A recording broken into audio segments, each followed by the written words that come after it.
Hi friends, ഇന്ന് നമ്മൾ നമ്മുടെ മല്ലു സീരീസ് ചാനലിൽ ഈ ഒരു ഡ്രാമയുടെ അടുത്ത എപ്പിസോഡാണ് കാണാനായിട്ട് പോകുന്നത്. ഈ ഒരു എപ്പിസോഡിൽ നമ്മൾ ഷിയ ആണെങ്കിൽ അവൾ ഡിസൈൻ എടുത്തിട്ട് നാനിനെ കാണിക്കാനായിട്ട് പോകും കേട്ടോ. അപ്പോൾ അവനാണെങ്കിൽ അവിടെ ഇരുന്നിട്ട് ഒരു ഡ്രാമയെല്ലാം കണ്ടുകൊണ്ടിരിക്കുകയാണ്. എന്നിട്ടാണെങ്കിൽ ഇവൾ വിളിക്കുന്ന സമയത്ത് അവൻ ചെന്ന് നിന്നിട്ട് ആ ഡിസൈൻസ് ഒക്കെ നോക്കിയിട്ട് പറയുകയാണ്, ഇത് വന്ന് ആക്ച്വലി ഹിസ്റ്റോറിക്കൽ കാലത്തിലുണ്ടായിരുന്ന ഡിസൈൻസ് എല്ലാം ഇപ്പോൾ പുതിയ ഡ്രാമയിലൊക്കെ കാണുമല്ലോ, ആ ഡിസൈൻസിനെ ഒരു എന്താ പറയുന്നത് ഇൻസ്പയർ ആയിട്ട് ചെയ്ത പോലെ ഇരിക്കുന്നത്. അല്ലാതെ ഹിസ്റ്റോറിക്കൽ ടൈമിൽ ഇങ്ങനെയല്ല ഡിസൈൻസ് ഉണ്ടായിരുന്നു, മാത്രമല്ല ഈ കളർ കോമ്പിനേഷനൊന്നും ആ ടൈമിൽ ഉണ്ടായിരുന്നില്ല എന്നൊക്കെ പറഞ്ഞിട്ട് അതിനെപ്പറ്റി എക്സ്പ്ലെയിൻ ചെയ്തുകൊണ്ടിരിക്കും കേട്ടോ. ആ സമയത്താണെങ്കിൽ ഷീ അറിയാതെ ഉറങ്ങിപ്പോവാം. അപ്പോൾ അവൾ ഉറങ്ങിപ്പോവാൻ തന്നെ അവൻ അവളെ നല്ല ശ്രദ്ധയോടെ കൊണ്ടുപോയിട്ട് അവളെ കട്ടിലേക്ക് കൊണ്ടുപോയി കിടത്തുവാണ്. ആ സമയത്ത് അവൻ അതിൻ്റെ സൈഡിൽ വന്നിട്ട് ഇവൾ വർക്ക് ചെയ്യുന്ന സ്ഥലത്തിൻ്റെ വിസിറ്റിംഗ് കാർഡ് കാണുവാണ്. ഇനി പിറ്റേന്ന് രാവിലെ ഷീയെ എണീക്കുന്ന സമയത്താണ് മനസ്സിലാവുന്നത് രാവിലെ 8 മണിയായി. അവൾക്കാണെങ്കിൽ നല്ലപോലെ ലേറ്റായി. അപ്പോൾ അവൾ വേഗം ചടപടേന്ന് റെഡി ആയിട്ട് ഓഫീസിലേക്ക് പോകാൻ നിൽക്കുന്ന സമയത്താണ് പേഴ്സ് കാണാനില്ല. അപ്പോൾ പേഴ്സ് തപ്പിയിട്ട് വരുന്ന സമയത്ത് ഞാനാണെങ്കിൽ ഇരുന്നിട്ട് പിന്നെയും ആ ഒരു ഡ്രാമ കണ്ടുകൊണ്ടിരിക്കുന്നത്. അപ്പോൾ ഷിയെ ചോദിക്കുകയാണ്, നീ രാത്രി മൊത്തം ഈ ഡ്രാമ കാണുമായിരുന്നു എന്ന് ചോദിക്കുകയാണ്. അപ്പോൾ ഞാൻ പറഞ്ഞു, അല്ല ഡ്രാമ നന്നായിരുന്നു, അതുകൊണ്ട് ഞാനിങ്ങനെ കാണും, മാത്രമല്ല എനിക്കൊരു TV വേണമെന്ന് കുറേ കാലത്തെ ആഗ്രഹം, ഇപ്പം നീ കാരണം അതും സാധിച്ചെന്നും പറഞ്ഞിട്ട് അവൻ ഡ്രാമ കണ്ടിന്യൂ ചെയ്യണം. ഇവളാണെങ്കിൽ അവൾ പേഴ്സ് എടുത്തിട്ട് ഓഫീസിലേക്ക് പോവാണ് കേട്ടോ. ഇനി ഓഫീസിൽ ചെന്ന് കയറുന്ന സമയത്ത് ഇവളെ വെയിറ്റ് ചെയ്തുകൊണ്ട് ആ ഒരു പ്രേതത്തെ ഓടിക്കാൻ വേണ്ടി ഇവൾ വിളിച്ചു വരുത്തിയ ലേഡി പ്രശ്നം ഉണ്ടാക്കാൻ വന്നില്ല, അവളുടെ മോനും കുറച്ച് പേരുമായിട്ട്. ആ ഒരു ആൾക്കാർ പ്രശ്നം ഉണ്ടാക്കാൻ വന്ന ആൾക്കാർ അവിടെ നിന്ന് ഇവളുടെ അടുത്ത് കമ്പൻസേഷൻ ചോദിക്കുകയാണ്. അവരെ അടിച്ചിട്ടതിൻ്റെ മെഡിക്കൽ ബിൽസും അതുപോലെ തന്നെ പ്രേതത്തെ ഓടിക്കാൻ വന്ന ചേച്ചിക്ക് കൊടുക്കാനുള്ള പൈസയും കൂടി ഒരാൾക്ക് 20,000 രൂപ വെച്ചിട്ട് 4 പേർക്ക് 80,000 രൂപ കൊടുത്ത് കൊടുക്കാൻ പറയുവാണ്. അപ്പോൾ പറയണം, എനിക്ക് തന്നെ ആകെ 10,000 രൂപ ഒരു മാസം ശമ്പളം, ഞാൻ നിങ്ങൾക്ക് ഇങ്ങനെയാണ് 80,000 രൂപ തരുന്നത്, അതൊന്നും പറ്റത്തില്ലെന്ന് പറഞ്ഞിട്ട് ഇവരുമായിട്ട് പ്രശ്നം ഉണ്ടാക്കിക്കൊണ്ടിരിക്കുന്ന സമയത്ത് ഇവളുടെ ബോസ് അങ്ങോട്ട് കയറി വരിക കേട്ടോ.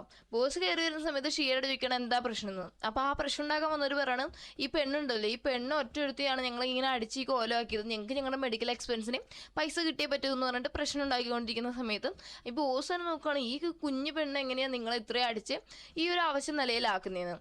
അപ്പോൾ നമ്മുടെ ഷിയം പറയണം, മാഡം ശരിക്കും പറഞ്ഞു കഴിഞ്ഞാൽ ഇവർ എൻ്റെ അടുത്ത് പ്രശ്നം ഉണ്ടാക്കാൻ വന്നു, അപ്പം ഞാൻ സെൽഫ് ഡിഫെൻസിന് വേണ്ടി ഇങ്ങനെ ചെയ്തതാണെന്നും പറഞ്ഞ സമയത്ത് ലാസ്റ്റ് ഈ ബോസ് പറയണം, ഓക്കെ കുഴപ്പമില്ല, എനിക്ക് നമ്മുടെ ഓഫീസിൽ പോയിരുന്ന് സംസാരിച്ച് പൈസയുടെ കാര്യമൊക്കെ ഞാൻ ഡീൽ ചെയ്ത് ഞാൻ നിങ്ങൾക്ക് പൈസ തരാമെന്നും പറഞ്ഞിട്ട് ഈ പ്രശ്നം ഉണ്ടാക്കുന്ന ആൾക്കാരെ അവരുടെ ഓഫീസിൽ കൊണ്ടുപോകാം. എന്നിട്ട് അവിടെ ഇരുന്ന് ചോദിക്കണം, ഓക്കെ നിങ്ങൾക്ക് ഈ 20,000 രൂപ മതിയോ, ഒരാൾക്ക് അത്രയും മതിയോ എന്ന് ചോദിക്കണം. അപ്പോൾ അവരിങ്ങനെ ആലോചിച്ചിട്ട് ദൈവമേ ഈ മാഡം കുറച്ചുകൂടി പൈസ തരുമോ വെച്ചിട്ട് പറയണം, ഓക്കെ ഒരാൾക്ക് 30,000 രൂപ വെച്ച് 1,20,000 രൂപ തരാൻ പറയണം. അപ്പം മാഡം ഓ അങ്ങനെയാണോ, എന്നാൽ ശരി ഇപ്പം തരാമെന്ന് പറഞ്ഞിട്ട് ആരും ഒരാളെ ഫോണിൽ വിളിക്കുക കേട്ടോ. അവരിവിടെ എത്തിയിട്ടുണ്ടോ എന്ന് ചോദിക്കണം. അപ്പോൾ അവർ പറയുന്നുണ്ട് ആ എത്തിയെന്ന് പറയുന്നുണ്ട്. വേറെ ആരും ഇവർ വന്ന് പോലീസിനെ വിളിച്ച് വരുത്തിയേക്കണം. അപ്പോൾ പോലീസ് വന്നിട്ട് ഇവരൊക്കെ അറസ്റ്റ് ചെയ്തിട്ട് പോവാണ്. എന്നിട്ട് ഈ മാഡം പറയുകയാണ് ഷിയയുടെ അടുത്ത്, നീ ഒരു കാര്യം ചെയ്യും, സ്റ്റേറ്റ്മെൻറ്റ് ചോദിക്കും മാത്രം കറക്റ്റ് കൊടുത്താൽ മതിയെന്ന്. എന്നിട്ട് മാഡം പറയണം, നമുക്ക് ടൈം ലേറ്റ് ആക്കാനില്ല, നമുക്ക് മീറ്റിങ്ങിന് പോകണം, ഡിസൈൻ എല്ലാം കൊണ്ടുവന്നിട്ടില്ലെന്ന് ചോദിക്കുന്ന സമയത്ത് ഷിയ പറയാം ആ കൊണ്ടുവന്നിരുന്നു. എന്നിട്ടാണെങ്കിൽ അവിടെ ചെന്ന് ഡിസൈൻസ് എടുക്കാൻ നോക്കുന്ന സമയത്ത് എല്ലാവരും അവരുടെ ഡിസൈൻ എടുത്ത് കൊടുക്കും.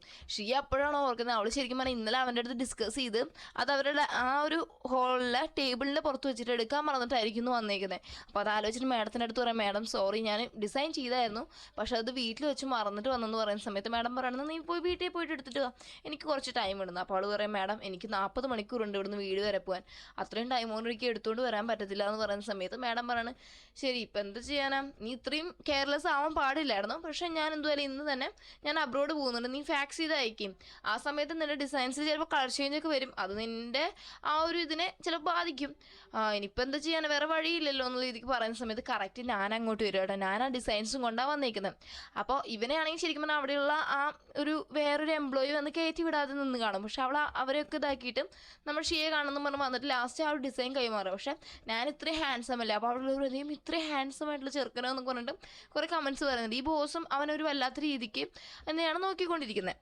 എന്നിട്ടാണെങ്കിൽ ഷിയയുടെ കയ്യിൽ ഇത് കൊടുത്തിട്ട് ഇവിടെ ഷിയ വന്നിരിക്കുമ്പോഴും അവൻ തിരിച്ച് വെയിറ്റ് ചെയ്യാമെന്ന് പറഞ്ഞ് തറയിൽ പോകുമ്പോഴൊക്കെ ഈ ഒരു ബോസ് അവനെ തന്നെയാണ് നോക്കിക്കൊണ്ടിരിക്കുന്നത്.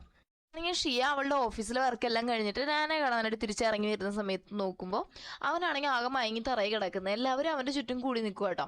അവനാണെങ്കിൽ ആകെ ഫ്രീസായി തുടങ്ങിയിട്ടുണ്ട്. അപ്പോൾ ഇവൾക്ക് എന്തോ ചെയ്യണമെന്ന് അറിയാൻ പാടില്ല, കാരണം ഇവൻ്റെ സ്പിരിച്വൽ എനർജി ഒക്കെ ചോർന്നു പോയാണ്ടാണ് ഇവനിങ്ങനെ കിടക്കുന്നത്. അപ്പോൾ അവൾക്ക് ഓർമ്മ വരികയാണ്, ഇന്നാളിതുപോലെ പോയ സമയത്ത് ഇവൻ ഇവളുടെ നെറ്റിയിൽ ഉമ്മ കൊടുത്തപ്പോഴല്ലേ എല്ലാം ശരിയായത്.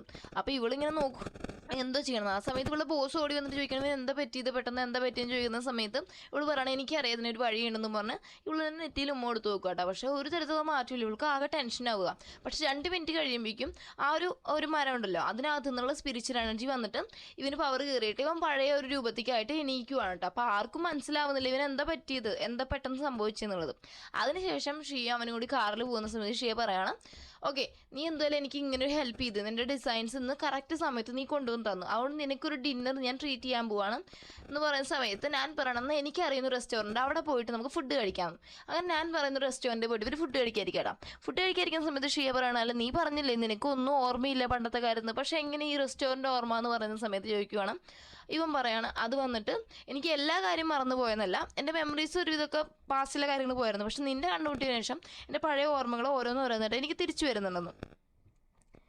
ഇനി അതിന് ശേഷമാണ് ഈ ഒരു ഫുഡ് കഴിക്കുന്ന സമയത്ത് ആ ഒരു ഹോട്ടലിൻ്റെ ഓണർ വന്നിട്ട് നമ്മൾ നാനിനോട് ചോദിക്കുക, അല്ല നിങ്ങൾ വന്ന് മറ്റേ നാൻ എന്ന് പറയുന്ന ആളല്ലയോ, നിങ്ങൾ 20 വർഷം മുമ്പ് വന്നതാണല്ലോ, പക്ഷേ ഇപ്പോഴും നിങ്ങൾ എങ്ങനെ ഈ കോലത്തിരിക്കുന്നതെന്നൊക്കെ ചോദിക്കുന്ന സമയത്ത് എന്നിട്ട് അയാൾ തന്നെ ഒരു പക്ഷേ അയാളുടെ മോനായിരിക്കുമല്ലേ എന്ന് ചോദിക്കാം.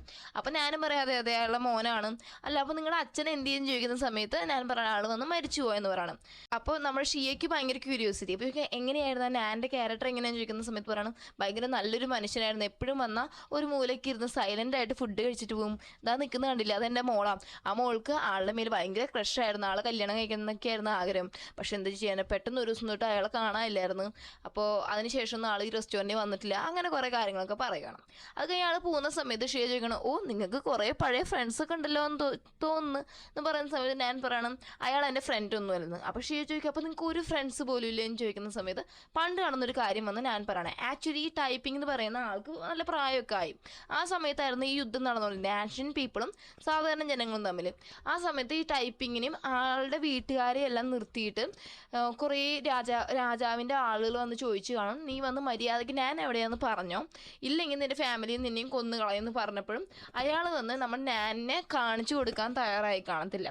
സോ അയാളെ കഴുത്ത് വെട്ടി അയാൾ വീട്ടുകാരെയും കഴുത്ത് വെട്ടി കൊന്നു കാണും. എന്നിട്ട് ഈ രാജാവിൻ്റെ ആളുകൾ പോയതിന് കുറച്ച് ശേഷം കഴിഞ്ഞിട്ടായിരിക്കും നമ്മുടെ ഞാൻ ഇനി അങ്ങോട്ട് വരുന്നത്. അപ്പോൾ അവനാകെ അതിൻ്റെ മേലൊരു ഗിൽറ്റി ഫീലിംഗ് ആയിട്ട് അവൻ പറഞ്ഞു കാണും, ഞാൻ ഇവിടെ തന്നെ സ്റ്റേ ചെയ്ത് നിങ്ങളുടെ വരും തലമുറയുടെ കാര്യങ്ങളെല്ലാം ഞാൻ നോക്കിക്കോളാം, നിങ്ങൾക്ക് പ്രോമിസ് തരാമെന്നൊക്കെ പറഞ്ഞിട്ട് ഇവൻ്റെ ഇതെല്ലാം അടക്കി ആ മരത്തിൻ്റെ കീഴിൽ ഇരുന്നിട്ട് ഇവൻ പറഞ്ഞു കാണും. അപ്പോൾ ഈ ഒരു കാര്യമൊക്കെ ഇപ്പോൾ ഷിയയുടെ അടുത്ത് പറഞ്ഞിട്ട് പറയുകയാണ്, ഒരിക്കലും എൻ്റെ ഫ്രണ്ട്സായിട്ട് ഇരുന്നവർക്ക് നല്ലൊരു അവസാനം വന്നിട്ടില്ല, അതുകൊണ്ട് ഞാൻ ആരെയും എൻ്റെ ഫ്രണ്ട്സായിട്ട് കാണാറില്ലെന്ന്. അപ്പോൾ ഷിയ ചോദിക്കും, ഒരു പക്ഷേ നീ കാത്തിരുന്ന ആൾ ഞാനാണെന്ന് വെച്ചല്ലേ എൻ്റെ അടുത്ത് ഇങ്ങനെ ബിഹേവ് ചെയ്യുന്നത്, ഒരു പക്ഷേ അത് ഞാനല്ലെങ്കിൽ നീ എന്തോ ചെയ്യുമെന്ന് ചോദിക്കുന്ന സമയത്തും ഞാൻ പറയുകയാണ് ഞാൻ പിന്നീട് ഒരിക്കലും നിന്നെ ശല്യം ചെയ്യാൻ വരത്തില്ല, നിൻ്റെ മുന്നിൽ നിന്ന് ഞാൻ മറഞ്ഞു പോലും നിൻ്റെ മുന്നിലേക്ക് ഞാൻ ഒരിക്കലും വരത്തില്ല എന്ന് പറയുവാണ്. പക്ഷെ അത് കേൾക്കുന്ന സമയത്ത് ഷീക്ക് നല്ല രീതിക്ക് സങ്കടം വരുന്നുണ്ട് കേട്ടോ. പക്ഷെ അവൾ അത് വന്നിട്ടും ഞാൻ എൻ്റെ മുന്നേ കാണിക്കുന്നില്ലെന്നേ ഉള്ളൂ. അവൾക്ക് പക്ഷേ അവൻ ഇങ്ങനെ പറഞ്ഞപ്പോൾ നല്ല സങ്കടം ആവുന്നുണ്ട്.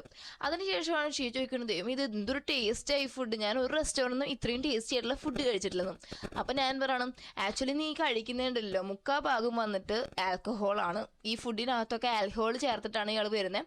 ആ ഒരു ആൽക്കഹോൾ മീൻസ് ആ ഒരു വൈൻ വന്നിട്ടും ഈ ഒരു റെസ്റ്റോറൻറ്റിൻ്റെ ഓണർ അയാൾ സ്വന്തമായിട്ട് ഉണ്ടാക്കിക്കൊണ്ടിരിക്കുന്ന ഒന്നാണ്, അതുകൊണ്ട് തന്നെ അതിൻ്റെ ടേസ്റ്റ് വേറെ ലെവലാണ്, അതുകൊണ്ട് ഞാൻ നിന്നെ ഈ റെസ്റ്റോറൻറ്റിൽ കൊണ്ടുവരുന്നതെന്നും. അപ്പോൾ ഇതെല്ലാം കേട്ടിട്ട് ഷോക്കായിട്ട് ഷീ അവിടെ തന്നെ മയങ്ങി വീഴുക. ആക്ച്വലി അവൾ ആ ഫുഡ് കഴിച്ച് കാണുമല്ലോ, അപ്പോൾ അതിൻ്റെ വൈൻ്റെ ഒരു ഇതുകൊണ്ടാണ് അവൾ അവിടെ വെച്ച് മയങ്ങി വീഴുന്നത്. ഈ ഒരു സീനോട് കൂടിയാണ് നമ്മൾ ഇന്നത്തെ എപ്പിസോഡ് ഇവിടെ അവസാനിക്കുന്നത്. ഓക്കെ ഫ്രണ്ട്സ്, നിങ്ങൾക്ക് ഈ വീഡിയോ ഇഷ്ടപ്പെട്ടാൽ ലൈക്ക് ചെയ്യാനും ഷെയർ ചെയ്യാനും സബ്സ്ക്രൈബ് ചെയ്യാനും മറക്കല്ലേ. മാത്രമല്ല നെക്സ്റ്റ് ഒരു വീഡിയോ ആയിട്ട് വരുന്നതായിരിക്കും. Bye bye.